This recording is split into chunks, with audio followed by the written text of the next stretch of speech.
Hello! I am so excited to be here today. Actually, I hope you can hear me okay because I don't have my headphones plugged in. This is probably one of the most exciting lives I am doing or have ever done because I'm super excited about Rini, who is joining me here today. So I am going to bring her on and then we can start chatting. So, okay. Otherwise, I'll have to just quickly grab my headphones and then we get started. So, hi, Michelle. Hi, Candy. Hi. Hi, how are you? I'm good. How are you? I'm so excited about this. Me too. So we have lots of people. Hi, Michelle. Joining as we speak. So, Yay. hi, Maggie. I'll give a super quick introduction. I know quite a few of my followers follow you as well. Hi, lovely. Because you're just amazing, and I I remember I've been following you, and I for some reason came to your page. I saw you went live, and I was just so inspired by your message and what you had to share. And it just came so from your heart. I remember being so touched, and that's how you kind of stuck in my mind. And that's how I continued to follow your journey along. And it's been absolutely amazing to kind of see your growth, see your success, and just, yeah, follow along. So thank you so much. You're so sweet. And for everybody, in case you don't know, Rini is also German, which is kind of funny. We both didn't realize until both in German and saw the stories. It was really weird when I talked to Carla the first time on the phone and all of a sudden we were speaking German. It was very strange, but it's nice to meet fellow German ladies. Absolutely. Then we made it out of Germany. Yeah, exactly. So do you want to give us a little quick introduction about who you are, a little bit about Own It Babe, and then I have lots of stories and lots of questions for you. Sorry. All right. Yeah, absolutely. Guten Tag. My name is Rini. I run the Instagram account Own It Babe, and I run the blog called Own It Babe as well. I am a personal trainer and group fitness instructor. And I have started to become an eating disorder recovery mentor in the past few months based on, sharing my story with other people and seeing other people resonate with my story. So it was kind of very organic. I didn't plan on becoming a mentor, but I just kind of rolled with that. I actually graduated from a university in Amsterdam and I studied fashion design, so totally different from what I'm doing these days. But it all led me here. And yeah, I live in Calgary, which is in Canada, because my husband is Canadian.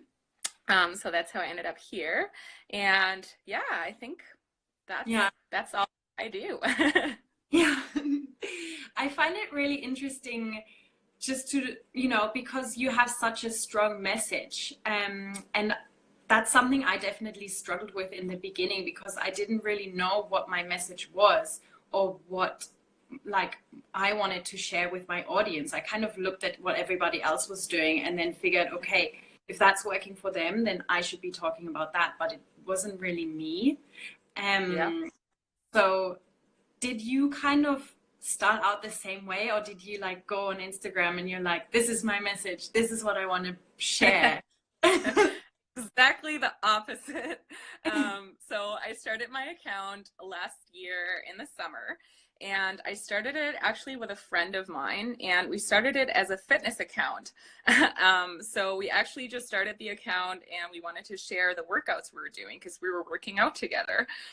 So we thought, well, that could be fun, building a community around our workouts. So we started doing that, and then eventually my friend went off and started her own account. So it was just me running Own It Babe. And I still didn't really know where it was going. I hadn't shared my story with disordered eating or anything like that. I was still just posting, my workouts. And then it kind of developed into me posting my food sometimes, or posting quotes here and there, and just kind of posting everything I was up to. So it was very, scattered, I would say, now looking back. Back then I thought, maybe it's interesting for other people if they just get a glimpse into all aspects of my life. But as time went by, I kind of realized that people follow certain accounts because they're looking for one specific thing. Like I follow certain people because they have this one message that I need daily. So I need that daily reminder. So it really didn't start like that at all for me. I had no idea what I was doing.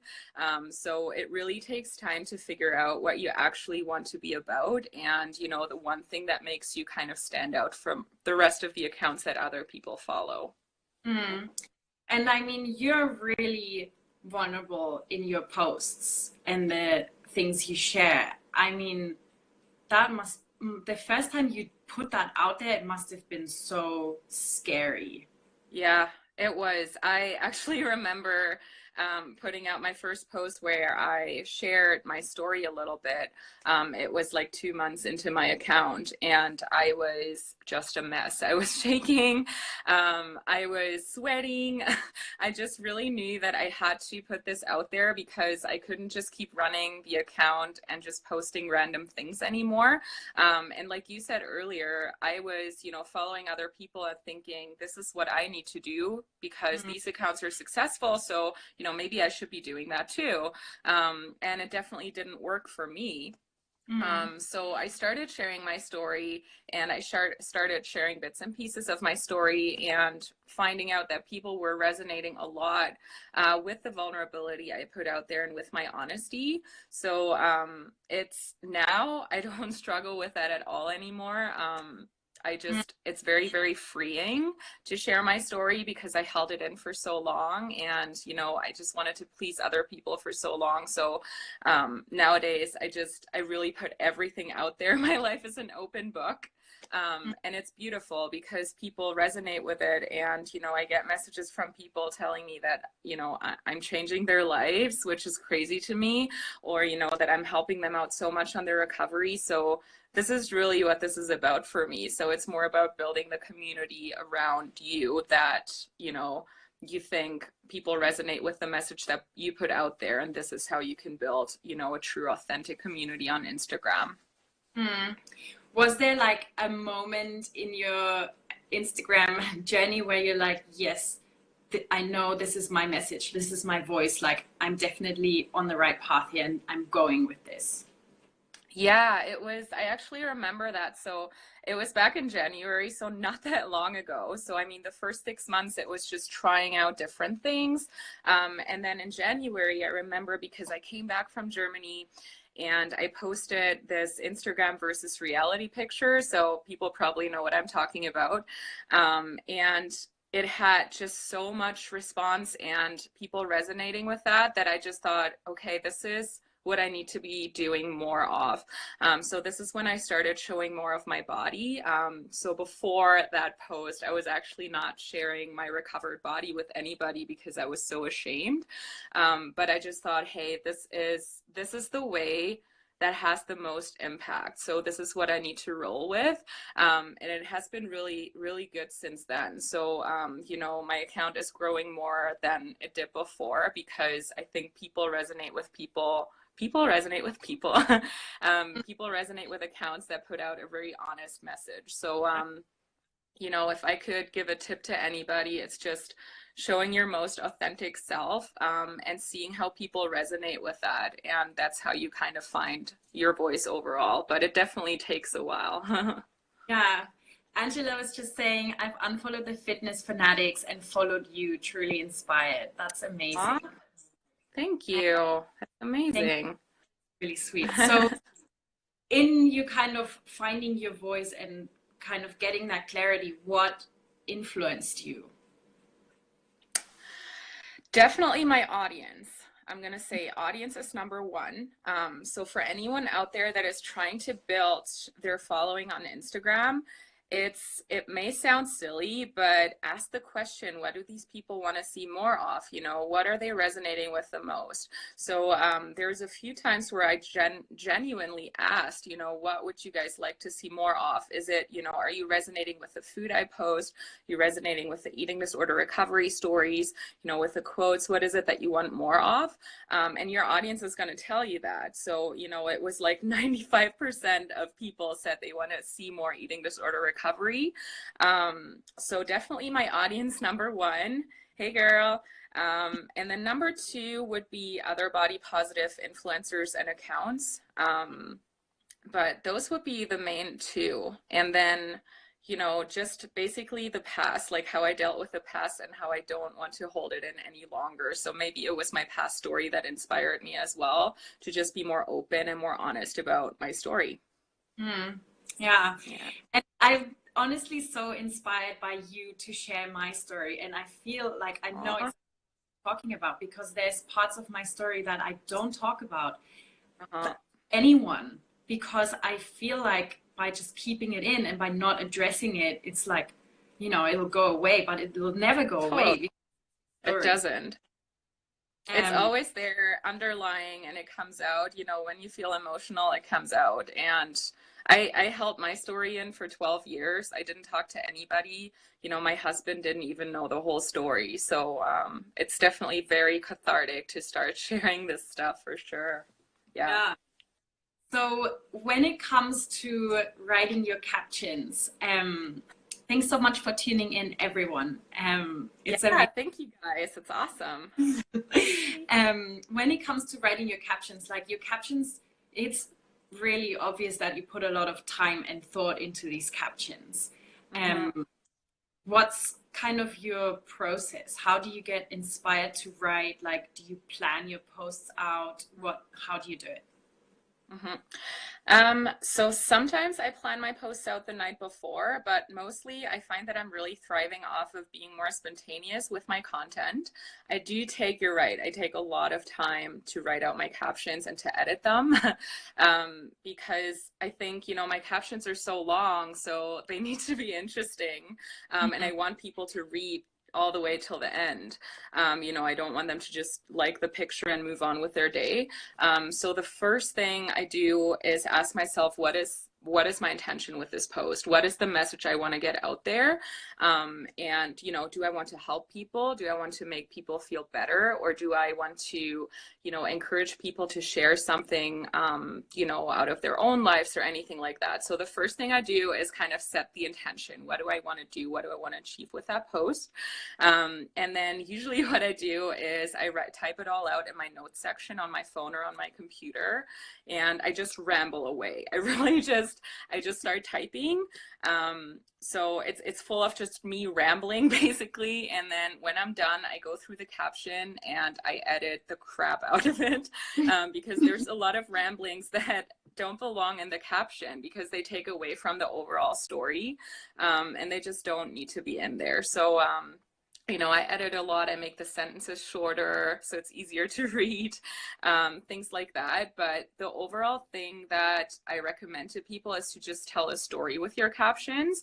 You know, I mean, I see a lot of accounts that just put a post out there and they just have no captions, or, you know, they just have one sentence in there, and that's fine if that works for them.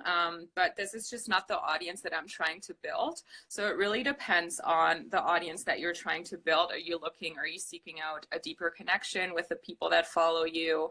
You know, do you want to know more about them? Are you genuinely interested in their lives? This is the case for me. And this is what works really well for me. So does that answer your question? I feel like I rambled a lot.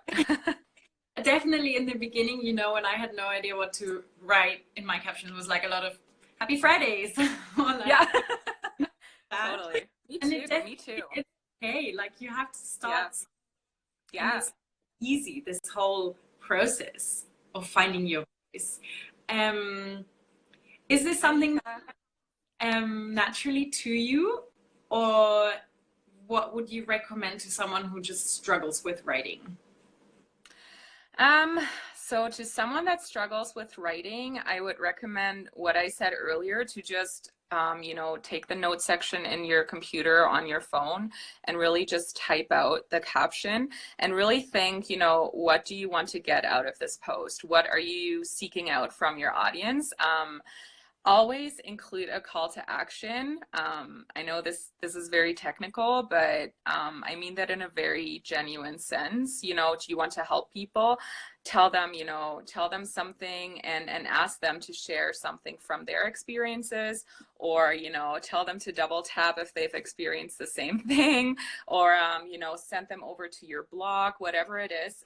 I always try and bring a call to action into my caption, not because I just want them to engage, but I really am interested in what they have to say because they are part of my account. And then I think the other thing is to journal. If you're interested in that, this isn't for everybody, but this really helped me. I really like to write, always have. I took creative writing and journalism in university just out of fun. But, if you don't like writing, that's fine too. It doesn't mean that your captions are going to be crappy. So it's all about what I said earlier about setting the intention and knowing what you want to get out of your caption. One tip someone told me recently, and I found super helpful, is that whenever you're writing, before you post it or before you share it, read it out and yes, this is see huge. if it sounds like something you would actually say Yeah. to a friend, and not something like, because you feel like I'm writing, so it has to be formal and it has to Yes, totally. I know this is something I especially did at the beginning. I would literally read the caption out loud, either to my husband or just to myself. And usually I would think, oh, I would never say that to anybody. So, I just knew I had to kind of rewrite it and make it my own. So, again, it's not about doing exactly what other people are doing or like copying their writing style. It's really about finding your own voice. So definitely, yeah, totally recommend reading it out loud. That's great. Yeah. I thought to write in this formal way. Yeah.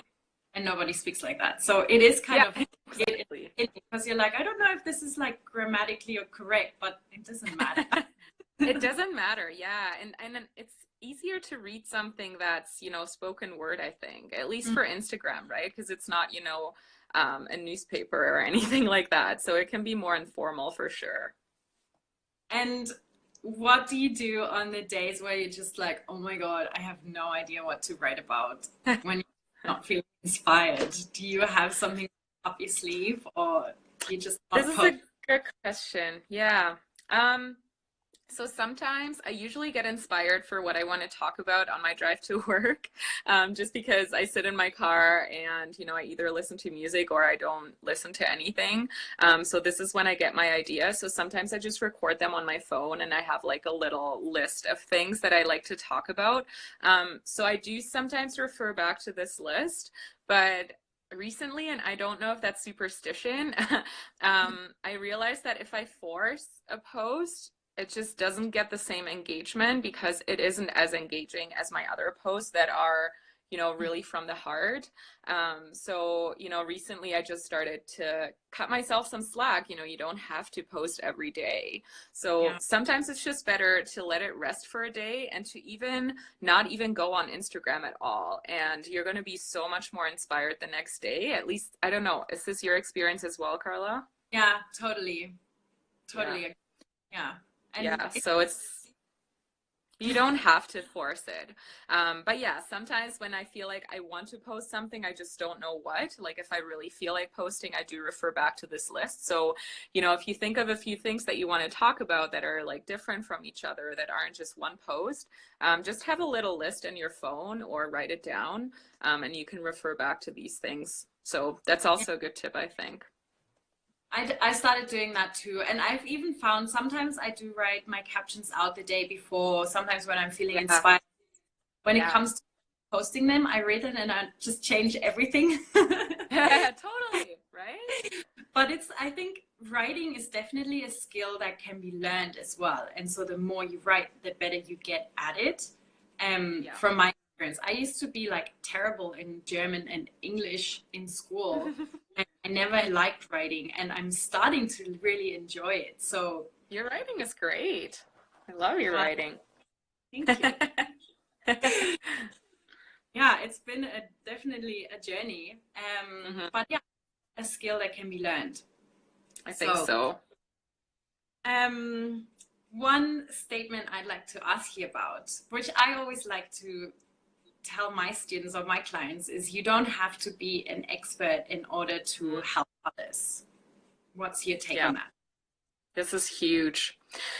You know, I struggled with that a lot, especially as I progressed into becoming a mentor and launching an online course and stuff like that for eating disorder recovery. The imposter syndrome is huge, you know. Everybody thinks, and myself included, you know, you need the credentials for other people to take you seriously. You know, for me, it's, oh, well, I'm not a psychologist, I'm not a dietitian, you know. So I talked a lot about that with my mentor because it's something I really struggle with. And, you know, my mentor said, your credentials are your experience. Those are your credentials. You've been through this thing, you know what you're talking about. People are coming to you for advice because you've been through it. You came out the other side. So I definitely now think that you do not have to be an expert. No matter what it is you're talking about, no matter what your story is, if you have experienced something and overcome a struggle, or, you know, if you really did a lot of research because you're really interested in that one thing, people are going to resonate with that. And I think people are going to take you even more seriously than maybe they would a psychologist or another professional for that matter. So I think people really love authenticity, honesty. You know, I'm not pretending that I know everything. So I'm really honest about, you know, sometimes I'm not the person to help you. You know, you got to reach out to maybe a dietitian or a psychologist, but I'm still the expert in my little field. Right. So I definitely agree with that. So you don't have to be an expert. Yeah. I feel like very powerful. The whole imposter syndrome is definitely also something I struggle with on like a day, almost. So many people, which is why I feel so like passionate about helping women overcome that, because it's like you have a story to share and like you can help someone out there. Somebody needs to hear, to say. So don't let some certificate or some title stop you from sharing your message. Absolutely.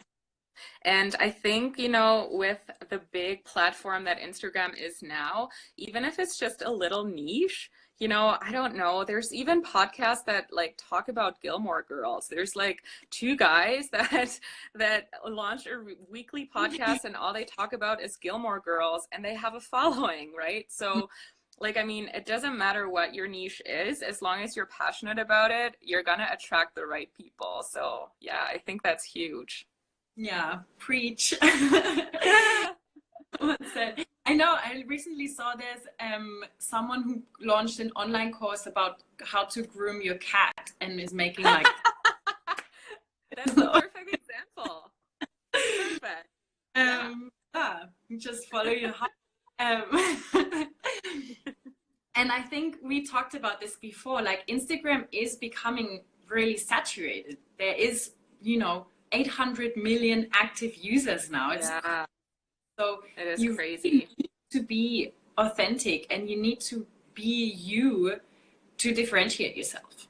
And you absolutely. And there's so many accounts out there, you know, whether that's fitness pages or self-help pages or food pages or, you know, lifestyle pages. There's so many out there. So, you know, even when I started my account last year in the summer, I was very hesitant to do that because Instagram has been around for so many years and there's so many huge accounts out there, right? But the truth is that if you keep sharing your story, if you keep engaging with your audience and you're really, really interested in them, you know, your following is going to grow and people are always on the hunt. You know, maybe these people are following these other accounts right now, but they haven't found your account and they really need to hear your message, right?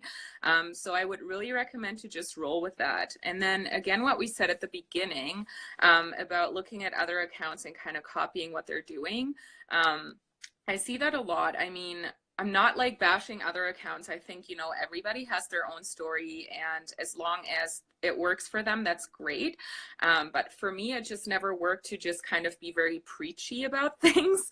And I see that on other accounts where, you know, they kind of say something, maybe an inspirational quote or whatever, and they don't really explain it that much, and they just kind of tell you what to do, like always be positive, always do this, do this, do this, do that. You know, and maybe that works for them. For me, it just never did. It works to, you know, be honest about not being perfect and be honest about not knowing everything, and maybe share a personal story and maybe like encourage your audience to think differently, instead of like being like preach, preach, preach, do this, do this, do that. So that would be another thing that I think, now that the market is so saturated, would help you out a lot more in building your audience. And I want to make a comment. Mandy is saying, I struggle with sharing my entire story because I worry my followers won't be interested. Such a good point. And I analyzed your account a little bit, and I went and I did that, not in like a stalkery way. I stalk your account. I'm not ashamed. Just, you know, looking through and like seeing the evolution, right? And I know the posts that do really well for you are like the comparison ones, right? And I noticed like you shared those posts in the beginning and you got a few hundred likes. They didn't blow up, and then like rolling with it though, and then one of them just like blew up, exploded. Yeah, totally. And I mean, at the beginning, I was sharing all kinds of things too. So I would throw in a comparison picture, but then the next picture would be like a workout or my food. So it wasn't really truly related to each other. So I think that's a reason why it didn't, you know, truly blow up at the beginning. But then also, like you said, you just got to keep rolling with it, because if it is your story, if it is your true message, eventually it's going to reach the right people. And then I think too that I see the evolution in my account, and it's so clear to, you know, at the beginning it was like all over, and now it's like really niche, which I think is a strength these days, again, because Instagram is just, you know, full of so many accounts. So you really got to niche it down, and find what your unique message is. Yeah. We're getting some great comments here. Maddie's saying, you're the only person I follow who's also recovering from arthritis. I just wanted to say thank you for sharing. Maddie. So open. It's so sweet. And then one more quick thing I want to say before we get to what the other people are saying about the followers not being interested. This is something I really struggled with, especially at the beginning when, you know, I wasn't sure whether or not to share my story. You know, I thought, well, who's going to be interested? Same with my Instagram stories. You know, I'm like, who's going to be interested if I go skating on a Saturday afternoon? Like, why would I put that on my stories? But the truth is that people do care, and people are interested in your life. They're interested in the behind the scenes. They're interested in what you eat, you know, and, you know, I'm interested in what other people do. So why wouldn't I share it? So, for the person, I don't know what your name was, Mandy, I think, you know, your followers are interested. And I think once you start sharing your story, people are going to be so much more interested because they have a connection to you. You shared something so vulnerable, so they're going to feel so much closer to you. So I really encourage you to explore that a little bit. Yeah, yeah, I interrupted and to just, no, you're right. And I feel like to just be consistent, and that certainty, you know, even if nobody is listening in the beginning, it doesn't matter. Yeah. I know. I remember my first live, I had one viewer.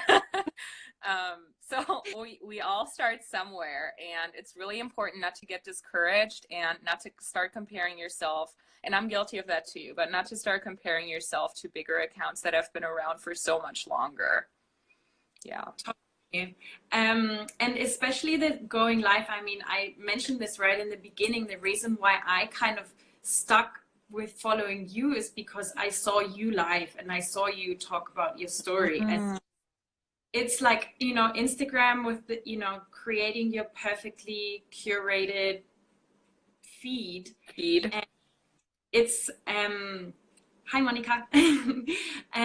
It's obviously nice, and you know, I love my feed and I like playing around with my pictures and making sure it looks pretty, but just going live and sharing your real life and your behind the scenes, like day to day, is so much more powerful than just a photo, right? Totally, because again, like, we have followed accounts with curated feeds for so many years. So I think people are just craving more real stuff these days. So they're very, very interested in what's going on behind the scenes. And I mean, I think a pretty feed is everything too. You know, I love your feed, Carla. It's so beautiful. And I pay a lot of attention to my feed as well when it comes to like mood and colors and things like that. But the most important thing is your story and how you tell it, for sure. Yeah. And it's, you know, they talk a lot about that in the online marketing or like marketing world in general. People these days want to connect with real people. People don't do a logo or a brand. They want to person. And by just being open and being vulnerable and just showing your realness, you're going to be so much more successful than just pretending or having some sort of like a corporate approach. I agree more. Absolutely.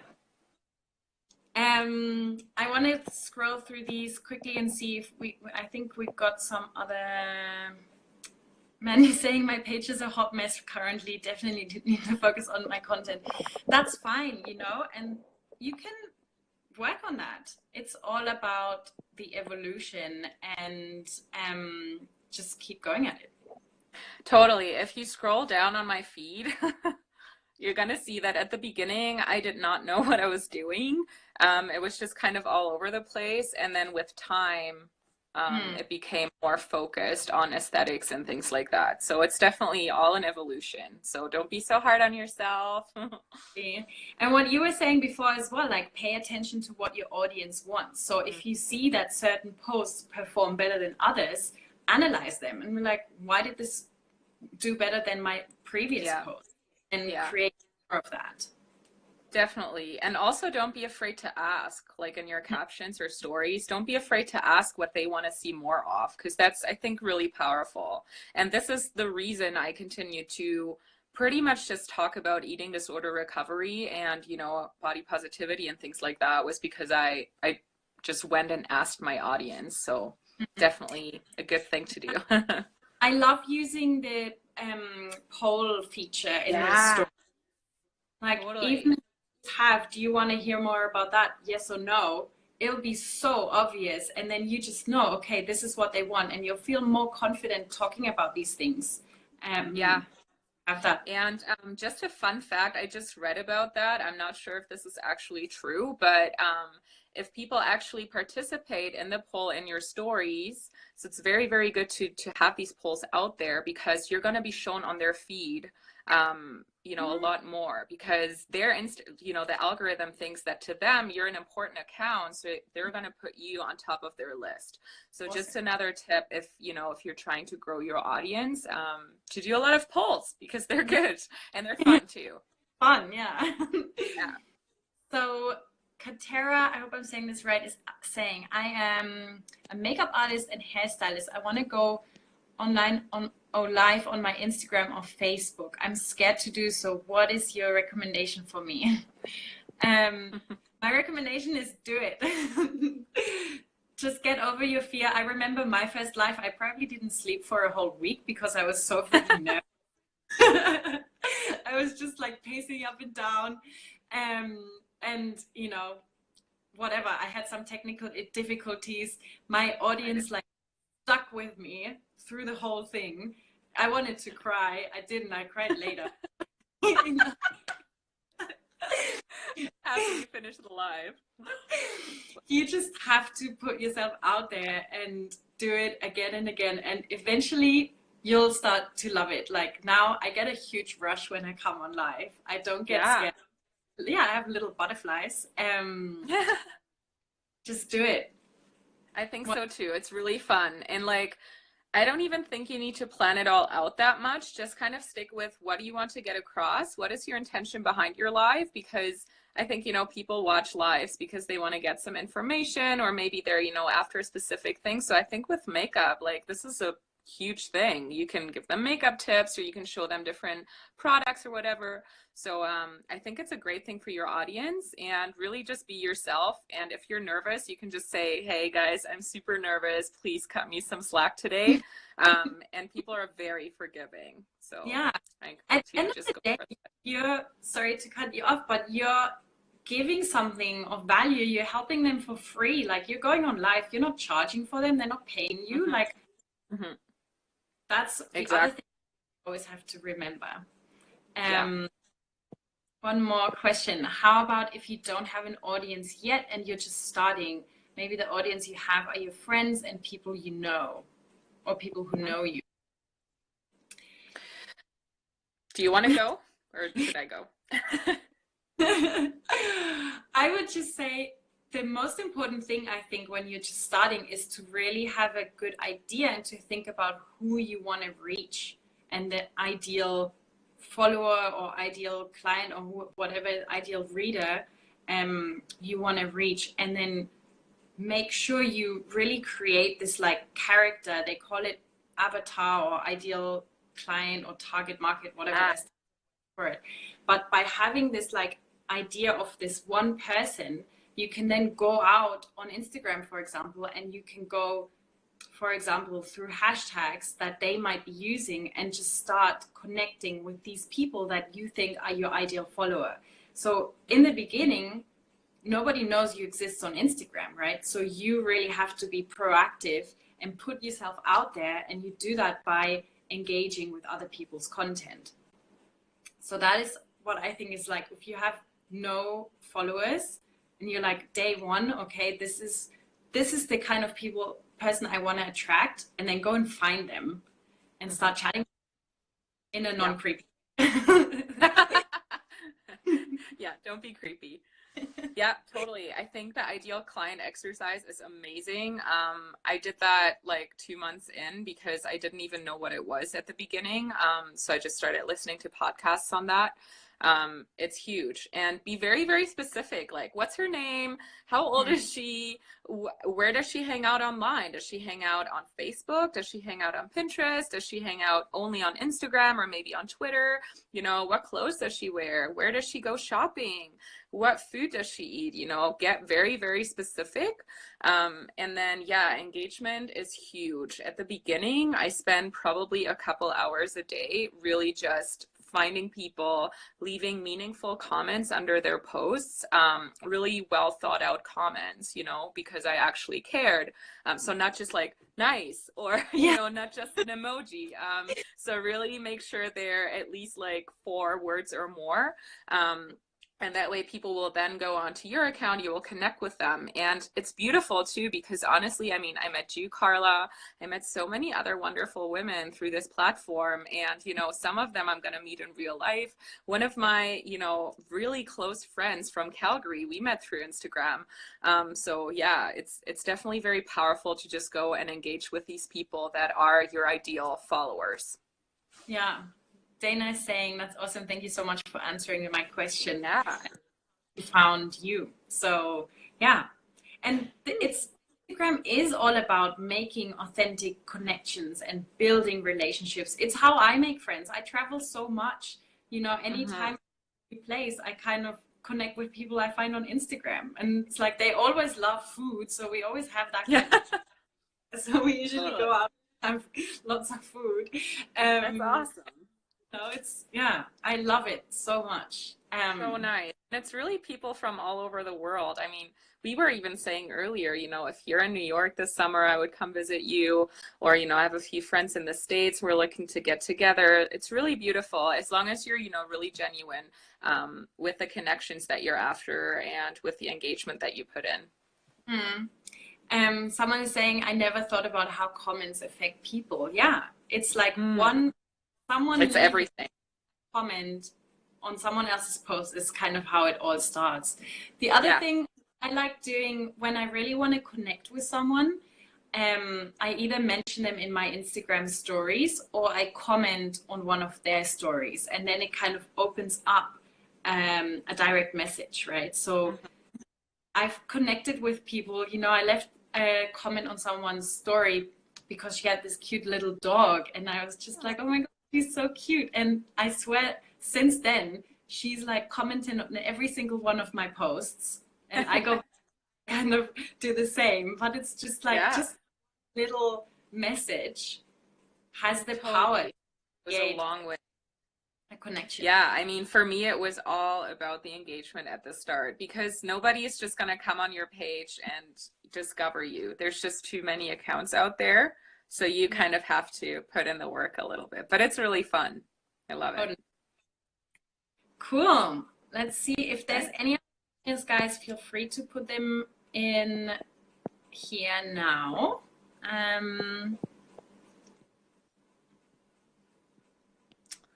Well, thank you so much, Lisa, for your sweet comment. Love you. I think we answered all the other questions. Yeah, any final, what I did for a long time was commenting on profiles that had over 10,000 followers without getting any responses.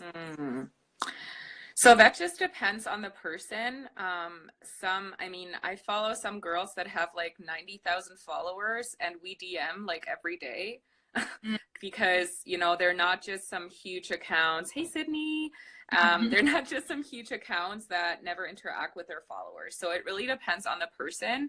And yeah, so I would just keep going if you're actually interested in their message. But yeah, it definitely also helps to engage with, you know, smaller accounts at the start, because, you know, you want to make sure that you get that answer and you get that connection. Definitely. I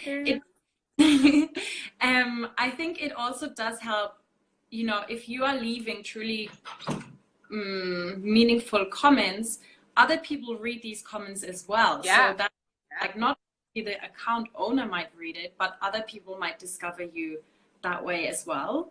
I reply to every single comment I get pretty much. And I go and leave a comment on these people's posts as well. So it really depends. Yes, there's people out there, you know, that don't even have 10,000 real followers. So don't get like discouraged by numbers. Oh yeah, because you can buy followers too, I think, right? So yeah, and you know, I sometimes give my students this little homework, and I say, okay, if you're starting from zero and you really just want to grow your account and you really just want to get more followers, write a list with 10 accounts that you want to engage with, and for like 1 week just make sure you go to their account every single day and you leave a comment on their latest post every single day. And then after a week, you'll see some of them will follow you back, some of them will engage with you, some will never reply to any of your comments. And then you can just kind of, you know, swap those bad ones out for new ones, and go from there. I think that's awesome. Like putting in the work. I think so too. What I did at the start too is I told myself, okay, I have to leave 5 comments every day. That was at the very start when I didn't know anybody on Instagram. And now I leave like countless comments every day. But yeah, if you're just at the beginning, just set like a goal of a specific number of comments that you want to leave on other accounts and you want to engage with them. Yeah. Totally. You feel there is a certain length post should be. Curious, since some authentic topics may need more words. Do you want to go for that, or do you want me? I mean, I don't think there's like, you have to write 85 words or more for it to be a successful post. But of course, like if there's something you need to share that takes more words, then go for it. Like what Rini was saying, her posts are really long. I read them. You know, it's like if someone connects with that, if the writing is interested, if it keeps people like hooked, you can go. I think it's 2,200 is the like limit. of characters. Yeah. I think, again, if you know what you want to get across and you tell a story, it doesn't matter how long the post is. You know, as long as you know what you want to get across and you don't just start rambling and going off topic kind of thing. But yeah, I think long posts are awesome. I love long posts. I go and read other people's long posts because, you know, they tell like an entire story or they share something very close to them. So I find that very inspiring. Yeah. I'm looking forward to seeing Mandy's next posts. Aw, me too. Cool. I think if we're not getting any more questions, then I just want to say a huge, huge thank you to you for sharing your journey, for everyone who tuned in and yeah, just listened in. It's always such a pleasure to have you here, and thank you so much for your time. It truly means so much to just have you here, you, Rini, and everybody else. Thank you so much. It was so nice to chat with you, Carla, as always. Thank you guys for tuning in. I think your questions were amazing. And, you know, I think you guys all have a story to tell. And no matter where you are in your Instagram journey, don't get discouraged. Always try and stay inspired and share your story authentically. And thank you for tuning in again. Yeah, beautiful words to end this. Thank you guys, and we'll see you soon. Can't wait to see your next post. Okay. See you guys. Bye.